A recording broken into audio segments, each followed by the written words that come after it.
sa kabataan ay ating isipin.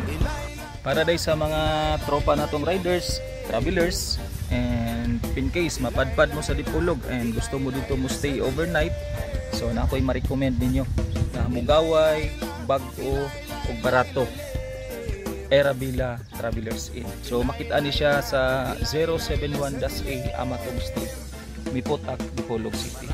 Ang nakanindot ani kay walking distance ani siya ang gilayon sa Dipolog City Boulevard. So pwede po mo makasuroy-suroy. So Erabila Travelers Inn. Ayos mga tol.